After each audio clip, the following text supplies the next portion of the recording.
Welcome to Anatomy of Failure, the podcast where we dive deep into the lessons learned from missteps, setbacks, and the messy realities of building something great. I'm your host, Ivy Walker, and this is episode 5, More Than Business, the Psychology of Co-Founder Relationships. Last episode, I sat down with my former business partner to break down what went wrong in our co-founder relationship. It was a reminder that no matter how good the business idea is, if the relationship between founders crumbles, the business often follows. But today, we're shifting gears. In this episode, I'm joined by Dr. Adia Gooden, a licensed clinical psychologist with over 15 years of experience in relationship dynamics. She's here to help us unpack the psychology behind co-founder relationships, how we choose our partners, the hidden dynamics that shape our interactions, and most importantly, what we can do to prevent our business partnerships from falling apart. If you're an entrepreneur, startup founder, or thinking about bringing on a business partner, this conversation is for you. Ready to get started? Let's dive in. Dr. Adia, thank you for joining me today. Yeah. I'm excited to have this conversation with you discussing co-founder relationships. A lot of times we go into business, we pick partners, but we don't necessarily understand the investment that is required to make a business partnership work. It's like any other relationship, right? And there can be a lot of co-founder conflict that comes up as a result of the way we choose to interact with our co-founders. So I want to start off by asking you to tell our listeners a little bit about your background so they understand the perspective that you're bringing to the conversation, and then we'll dive in to talk about co-founder relationships. Sure. Thanks so much for having me, Ivy. I'm happy to be here. So I'm a licensed clinical psychologist, and I have more than 15 years of experience doing individual, couples, family, and group therapy. Thinking both in terms of the high achievers and self-worth challenges that come up and how all of that can get involved in our relationships. So when we think about the co-founder relationship, as I mentioned, a lot of times there could be some history, people who were friends previously, they could be family members, or they could just have met, right? You just need, for example, a technical co-founder, so you find somebody who has the right skill set. Can you start by telling us, when we establish these relationships, what are some of the key things we should be looking out for and thinking about at the start of the relationship? It's a good question. I am imagining that a lot of people are focused on the idea and the goal and the big dream, and do we have alignment on that? And I think obviously that's important, but I also think it's useful for people to consider, one, what are your strengths? And let's be honest, what are your weaknesses, right? And how do those things match up or not match up? Are they complementary? Are they going to clash? What are your communication styles, right? Are you able to share the responsibility and share the decision making? How are you going to navigate it if you disagree about the way to move forward with something? And then I think the piece that probably comes a little later and comes up and comes out in conflict is, what are your hidden fears and wounds and sort of attachments to all of this, that you're building, that can come up when something doesn't go right, when someone makes a mistake, when there's a failure, right? And so that might not be an initial conversation, but I think talking honestly and openly about what challenges have I had in relationships in the past, working relationships? What about you? What doesn't work for me? What does work for me, right? Like being honest about the things that could be harder and working through that proactively instead of having a fantasy idea that, it'll just be perfect because we're so excited and we're so into it and we're, because that may be the beginning, just like in a romantic relationship, but eventually the challenges are going to come and you want to have the tools to navigate that. Right. So people in general don't like conflict, right? We avoid conflict. And we also don't like thinking about bad stuff. We don't want to necessarily hurt people's feelings, or we don't want to cause a problem when there might not be a problem there. And so we can avoid having those upfront discussions about what doesn't work for me, or even what the expectations are. Yeah. So in thinking about that from the perspective of two people coming together to form this union around this business idea, what are some interesting or good steps that individuals can take to lay out that foundation? So is it having an initial conversation and coming prepared with a set of questions? What does that look like? That's a good question. Yeah, I think starting with things like, tools that help you identify your strengths and weaknesses can be helpful, because that can be a good starting point for, here are my strengths, here are your strengths. So let's see them and let's understand that we're not going to have the same strengths, right? Having a conversation about strengths, but then also saying, here's my pet peeve and here's what is a challenge for me. And I've worked with people in the past and they took a week to get back to me and that drives me crazy, or, whatever it is, right? So being honest, I think the hard part is that people are uncomfortable acknowledging I'm imperfect, or I may not be perfect, or you may not be perfect, but proactively talking about it, and not as like, this is going to be a problem and we're going to fail, but as hey, let's just get this all out on the table so that we know how to navigate. It may even be able to be good to have a conversation where you're saying, this is what happens for me when I'm stressed. I shut down. Right? If I'm not responding to you like I usually am, it's probably because I'm really stressed. This is what I need you to do to help me. Or I overdrive and I don't rest and I don't sleep and I start making mistakes, right? But because starting a company is a very high pressure situation, right? It is a situation that inherently has stress built into it. And so being honest about, here's what happens for me when I have stress. Here are the healthy coping strategies I have. Here are the not so healthy ones. I want you to understand that. How do we help support each other in the midst of that can be useful as well. So I have my own co-founder story. I started a business with a woman that I was introduced to through a former professor of mine from business school. So we didn't know each other prior to the start of this business. And the relationship didn't actually go very well. Now, it was 10 years ago. Having time to look back and reflect on it, I can see what I did to contribute to the deterioration of that relationship. And I can also see that one of the big issues in the relationship overall was just a lack of communication and assumptions, right? And so for my part, I know I made a lot of assumptions about the meaning behind whatever she said or did or didn't say and didn't do. And then I would act accordingly to that. Talk to me about assumptions that we make in relationships and the stories that we tell ourselves about what other people are doing and how we can move past doing that. Yeah. I mean, it's such a great point. I think we tend to make assumptions and negative assumptions when we feel vulnerable, when we feel hurt, frustrated, and angry, right? So someone doesn't hold up what we thought they should do, or they say something and we think that's rude, or we feel, right? And then our minds are very quick at making up a whole story about, well, they can't, or they shouldn't, or why did they, or right? Like it's a whole story. And the thing is that when we're really caught up in it, we can't see that it's a story. Right. We think that it is the truth, right? That we are omnipotent and we know exactly what they're thinking and we know exactly what they're feeling. And that gets us into trouble because, as you're sharing in your example, then we act off of the story that we have created.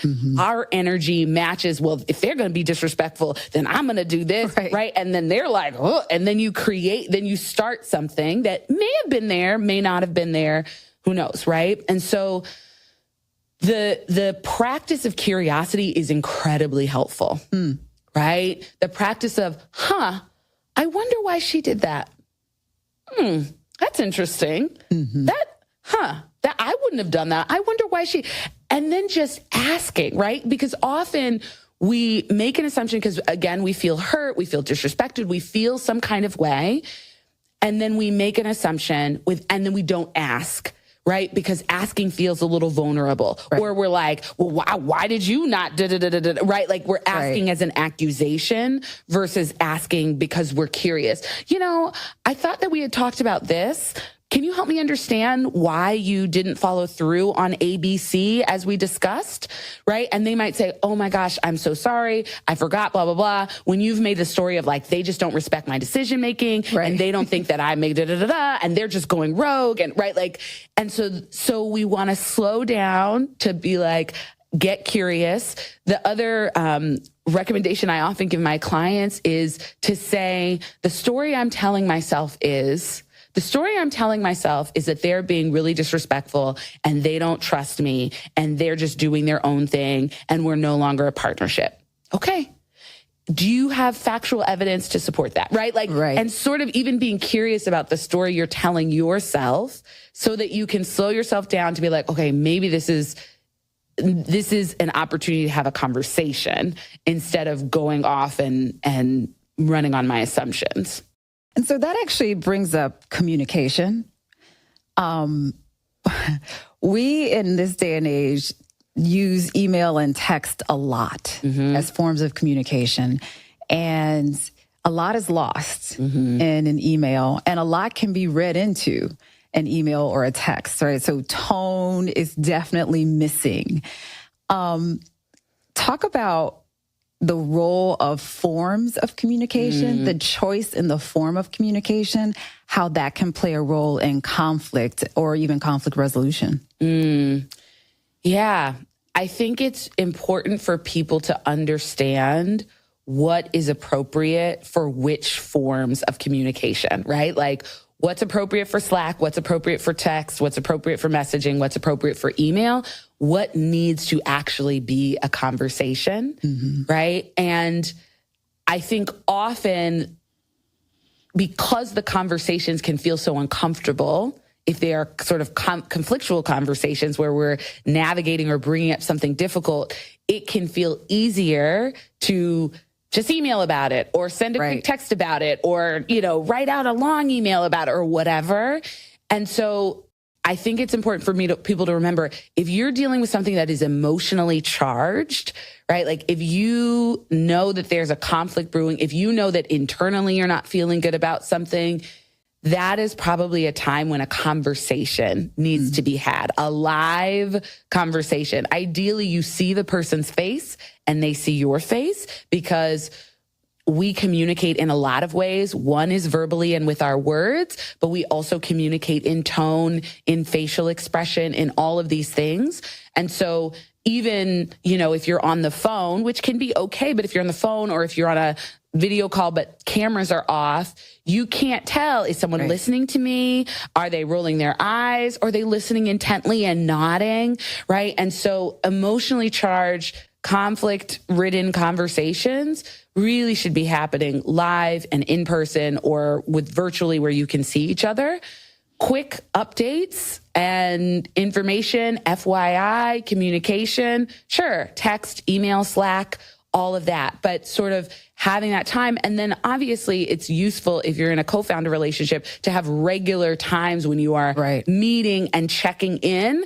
And probably when you're checking in, not just about how is the business going, how's the product development, whatever it is, but how's the process going, right? Like, how are we just checking in? Any things that came up in terms of how we are working together or we are working as a team, to set aside that time could be helpful.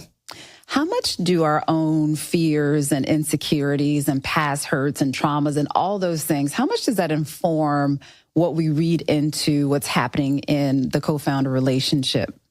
Oh, I think it does immensely, right? Like, I think our past history influences whether we make good assumptions, positive assumptions about other people, right? Like if you've had a previous work situation where you felt like somebody stabbed you in the back or you felt like somebody was out to get you, then you may be much more likely to assume the same of a co-founder. If you've had family history or personal trauma where somebody was harming you and you feel like you cannot trust people, right? Like that's certainly going to play into you feeling like, I don't know, there's not a small and not an insignificant group of people who are like, I don't trust anybody, right? Right. And if you're going in with that attitude, it's going to be very difficult to navigate this, right? Because it's inherently a relationship that requires trust. And so I think it influences our communication. We learn how to communicate through our families.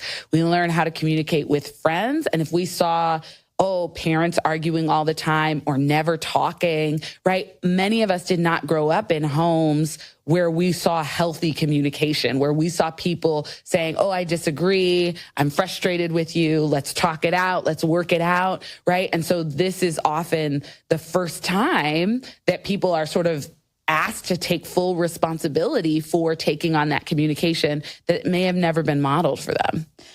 When is it time to bring in somebody else to help facilitate the challenges in the co-founder relationship? Yeah.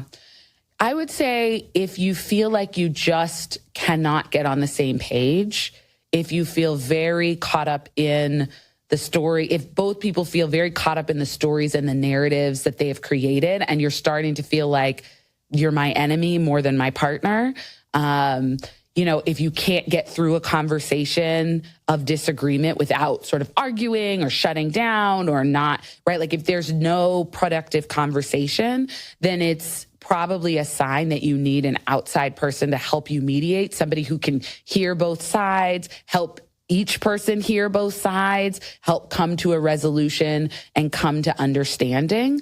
If you're really avoiding each other or really high in conflict and it's just you're not able to navigate it constructively, that would be a good sign to bring someone in. And when we think about bringing somebody in, it takes me back to thinking about my own situation where my partner and I, and by the way, we have a business together still, but the relationship sort of deteriorated to the point where she was no longer working in the business as much as she had been. It was a huge regret of mine because the business could have been much bigger with both of us working in it. But, at the time, 10 years ago, 5 years ago, I lacked a certain self-awareness, I would say, about what I was bringing to the situation. And it took emotional growth for me to step back and recognize it. But there was a point in time when we sat down with a third party. And that third party actually was somebody that I had a previous relationship with. And so I don't think she trusted the process as a result. Talk about the reasons that if you bring somebody in to help mediate, it's important to have somebody that both people feel will be objective to their position. Yeah. Well, it makes me really think about what we work towards as couples therapists, right? And it's basically creating a connection and a relationship with each partner such that each partner feels heard, right? Like you're trying to, it may not be 100% even the whole time, but you want to make sure that each partner feels safe, heard, understood by you as a couples therapist, right? Otherwise, it's not going to work. And that's often why we avoid, I started doing individual therapy with this one partner and now I'm the couples therapist because there's already an established relationship and the other partner may be like, well, you probably are just going to take their side because you've been working with them for a year, right? So I think it's really important to have a neutral external party that both people feel comfortable with, right? It may be more convenient to get someone that you are friends with or, have had a relationship with before, but having someone who is coming in with fresh eyes, fresh ears, can really see both sides, and hasn't been hearing something, on the back end or before they're helping, I think is really important because you're trying to rebuild trust, you're trying to rebuild communication. And if one or both people are going into that thinking, well, this isn't going to work, they're not really interested in hearing me, they're not going to hear me, this is really just about pointing the blame on me, etc., then it's going to be hard for it to be helpful. Can you offer up some tips, ideas, or tools that individuals can use to increase their own self-awareness and understanding of where their emotional landmines might be? Because that seems like a driving force in the process. So what can somebody do? I'm in a co-founder relationship. It's not working.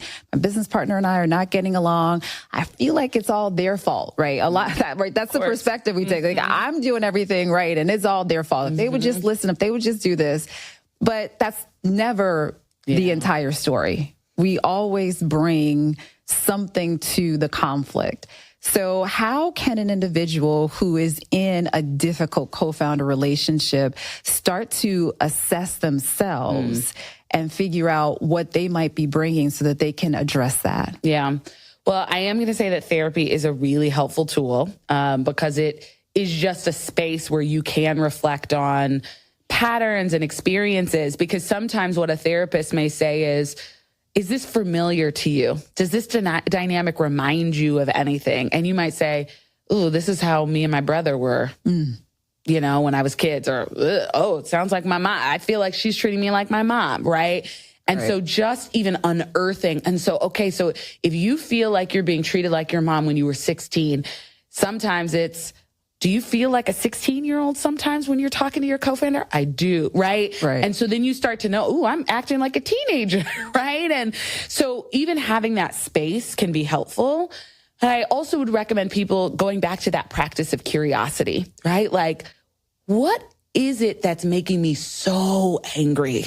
Right? Like, because sometimes, you know, some frustration makes sense, but like we can get sort of enraged by something and getting like a little curious, like, okay, so they didn't respond to my email or they said something and I am like, you know, and it's like, getting just like, why am I so angry about that? Yeah. What is that about? What is that connected to?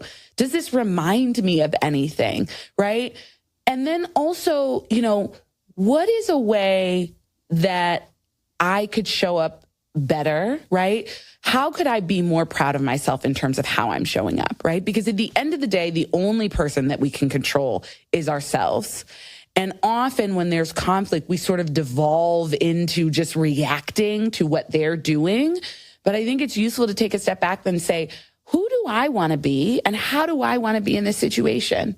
Right? And it may be hard, it may be challenging, but how do I want to show up to these conversations and interactions in a way that I could be proud of, in a way that if other people saw it, they would be proud of me, I would feel good about it, right? And so there can also be that as well as like, who do I want to be in this situation instead of I'm just reacting to whatever they're giving me.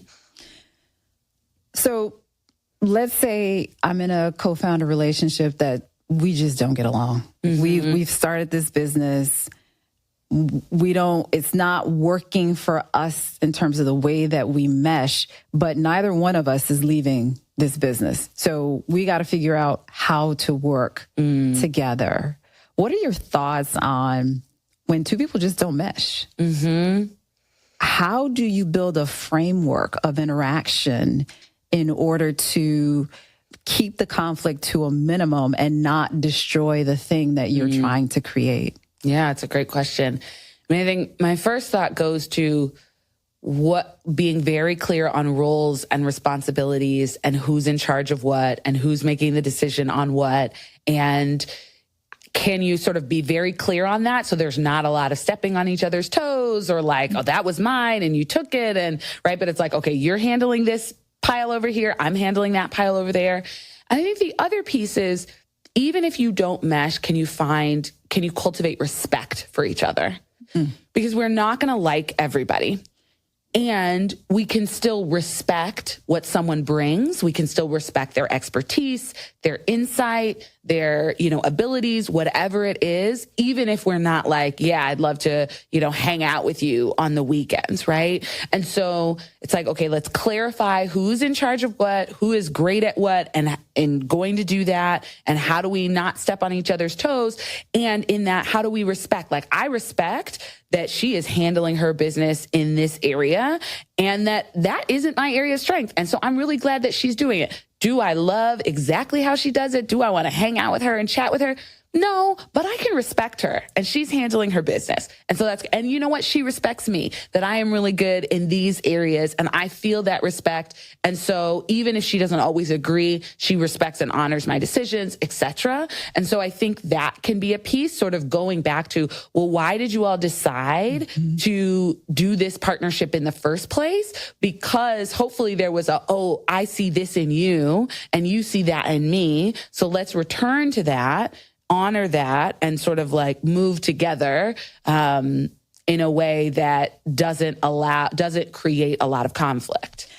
I think that's such a key word, respect. We forget the value of whether or not I like you is really immaterial. Mm-hmm. It's whether or not I respect you.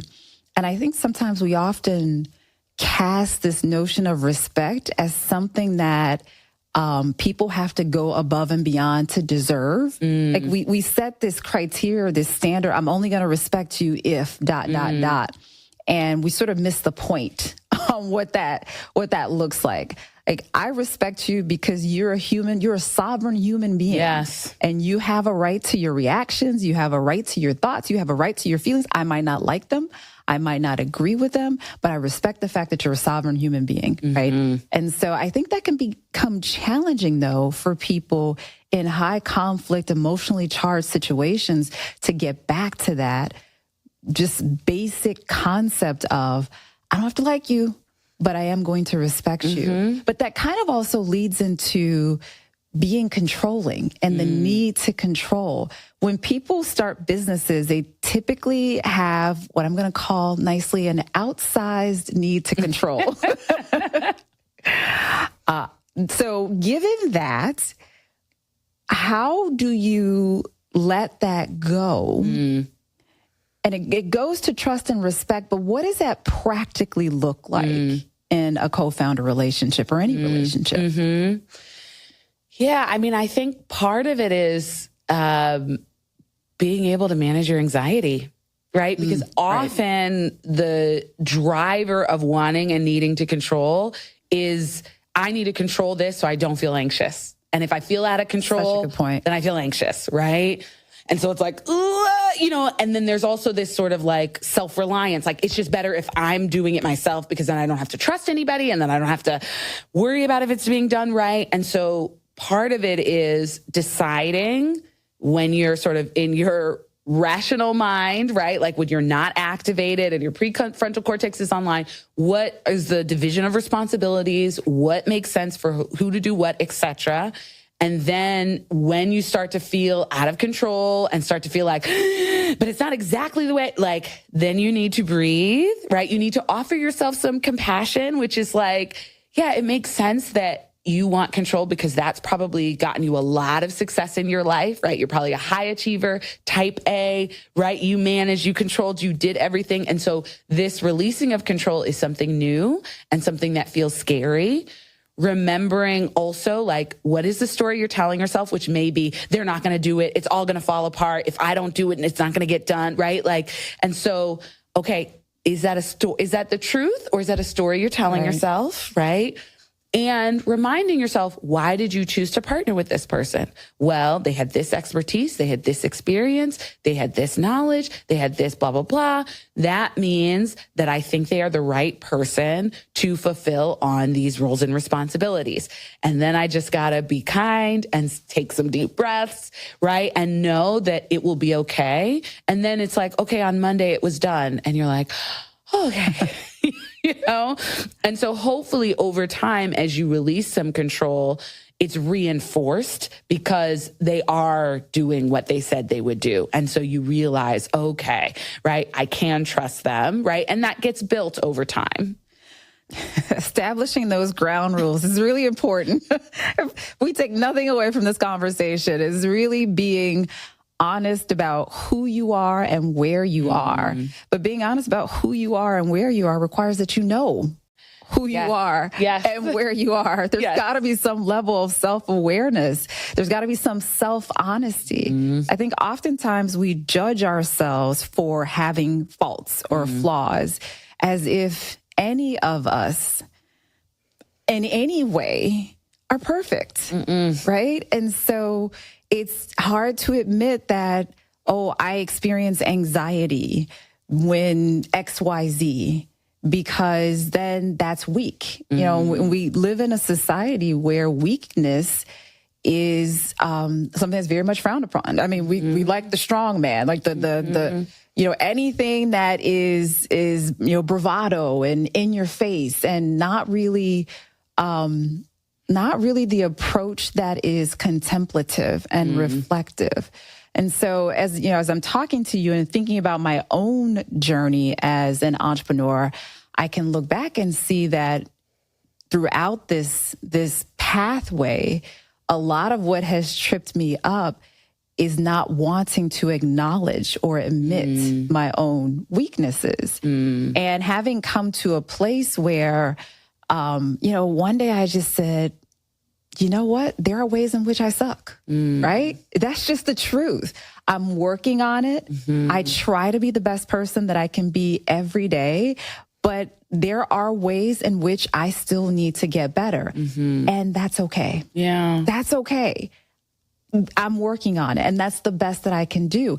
Extending to myself the same kind of grace that I would give to somebody else. Like, anybody that I love, I know what their weaknesses are, and I don't judge them by those weaknesses, right? And so can you talk a little about, you mentioned self-compassion and the role that has. Can you talk a little bit more about how we can come to a place where we're offering ourselves that kind of compassion that we probably extend to the people that we love? Yeah, it's a really good point, a really good question. I think, part of what I'm thinking as you're sharing is also just what that's like for Black women in particular, for women, for people of color, from people from, minoritized identities, right? Because there's often a feeling of like, it's not okay to show vulnerabilities. Right. It's not okay to show weaknesses. People are already looking for flaws, already looking for what you might get wrong. And so an acknowledgement of that, especially if you're seeking funding, if you're navigating these worlds where people expect this sort of bravado and whatever, it can be even harder.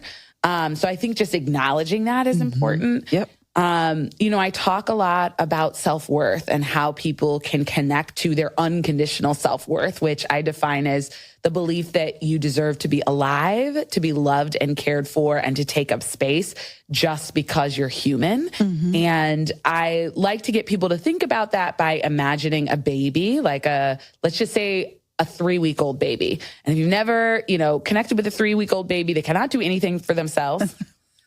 They can barely see. They barely have their eyes open. They can't hold their heads up. They poop, right? Like they need everything done for them. Right. And if any of us were holding a 3-week-old baby, there would be no question about whether or not that baby was unconditionally worthy. Right. And they have not accomplished anything, and they are not perfect, and they will not get everything right in their lives. Right. And so I think connecting to that part of ourselves that is worthy, even if we are making mistakes, even when we are fully human, which means we are not perfect, can be helpful and can remind us that we deserve grace and compassion. Right. That, really, self-compassion is about acknowledging when you're having a hard time, right? Without judgment, right? It's tuning in to notice, I feel tight, I feel hot, I feel angry, I feel frustrated, I feel whatever I feel sad. Okay, I'm going to accept that. I'm not going to say, why are you feeling that way? I'm not going to judge myself. I'm just going to accept it. And then I'm going to affirm like, yeah, this is part of having a human experience, right? Like messing up and making mistakes, and it's vulnerable and it's painful and it's hard and you're trying your best, but you're still not getting it right. And you're doing new things. And so there's no way you're never going to fail or make a mistake, right? Offering that encouragement to ourselves, and then sort of figuring out, is there something I could do to take care of myself in this moment, given how I'm feeling, instead of the beating yourself up, right? The hyper criticism, the what's wrong with you that you made that mistake, which is often how high achievers respond to ourselves. Yeah. Yeah. I mean, that's how we become high achievers, right? It's the pushing yourself. But we can push ourselves and still offer ourselves compassion. Yes. Right? Yes. It's not a mutually exclusive situation. Right. And I actually think the self-criticism route to success, which, I have certainly been on that track, I don't think it's sustainable, right? Mm-hmm. So we burn out eventually. It's also where we may be more likely to go down a track that really isn't meant for us because we're trying to prove something to ourselves or other people. Oh yeah, been there. More than what's aligned. And I think that there's a way to get excited and energized by things that truly light us up, things that we're really called to do, and to do them in a more sustainable way, and to do them with self-reflection and self-honesty and self-compassion that doesn't have to involve beating ourselves up. Yeah. You mentioned a point earlier about individuals who have a minoritized identity, right? Mm-hmm. So there are much higher pressures on us to appear to be perfect, right? Mm-hmm. So we all learned you got to be twice as good, work twice as hard, right? We all learn that, right? That's ingrained in our DNA. And so when it comes to these shortcomings, whether it be in the co-founder relationship or however it might be playing out in our lives, it can be very difficult to embrace the shortcomings, embrace the flaws. But without embracing it, how do you change it? How can you change that situation if you won't even admit that it exists? Right. Exactly. You have acknowledgement and acceptance are really the first steps for change and growth. And often the self-criticism can be sort of like, I'm just the worst, which is really not helpful because you're not the worst, right? You may not. Well, if you are the worst, that's an accomplishment. Right. Apparently you're the only one of us, right? Just figured that out. But you know what I mean? It may be, okay, my challenge in communication is that I shut down and I don't clearly articulate what I'm thinking or what I'm feeling. Or I tend to people please and I say that it's okay until I get pissed off and I blow up. Right? It's like just acknowledging this is my pattern. I'm a human. I've had human experiences with my family, with my friends, with other co-working, situations, other employment situations. And now this is my pattern. And so I want to try to do something different, right? Like that's what it is. It's not, I'm a horrible communicator. I'm awful at this. I'm whatever. It's this behavior pattern is unhelpful. It's unhelpful to me. It's unhelpful to the work that I'm doing. It's unhelpful to my relationships. And so I want to start changing that. I think that's awesome. Reframing it from the I am a bad communicator to this way I've chosen to communicate is not helpful. I think that can be very effective at feeling like you're depersonalizing it. Mm-hmm. And it's not the core or the crux of who you are. It's this thing you're doing. It's not who you are. It's the thing you're doing. Yes. And I don't think we separate those enough, right? Who I am versus what I'm doing. I don't even know if we know how to understand who we are versus what we're doing because those are so closely aligned. Can you give us some insight into that? Yeah. Well, the first thing I thought of was how we kind of talk about kids. And one of my pet peeves is when people are like, oh, he bad. Yeah. Right. And it's like his behavior is not aligned with what you want it to be. Right. And so even sort of like how we talk about kids, it starts very little. Right. And when we think we are the problem, it's at the core of us that evokes a lot of shame. Right. And we feel like I'm a bad person. I'm a bad communicator. And that actually is a really hard place to grow from because we feel like that's it. right? If in contrast, we can say, let's look at the behavior that is happening, it allows us some space. And if we can hold this truth of, you know what, I'm unconditionally worthy as a human. That doesn't mean I'm a perfect human. That doesn't mean I get it all right. But if I hold the truth that I'm unconditionally worthy, then that actually gives me a safe space through which to look at, ooh, that behavior, that was kind of hard. That might have been hurtful to me, to someone else. Right. How do I improve it and how do I grow it? Because I want to grow and I want to learn and evolve, not try to prove to the world that I'm perfect. And that even works well when you are assessing or sizing up other people, right? So when you talk about the co-founder relationship, my partner is whatever. My partner is controlling. My partner is a bad communicator. It's really the behaviors that you should be addressing, not what somebody is or isn't. Right. And even in the way that gets communicated, it can leave them space to take a step back and say, okay, you know what? My behavior is controlling, rather than defend themselves. You said I'm controlling. I'm not controlling. So now I'm defending myself. Right. Versus having the space to look at the actions that I've engaged in. That is such a good point, right? If you say, when you email me every 2 hours to check in on how this project is going, I feel controlled by you. I feel micromanaged by you. Mm-hmm. That's a very different conversation starter than you're just so controlling and you don't trust me. Mm-hmm. Right? Yeah.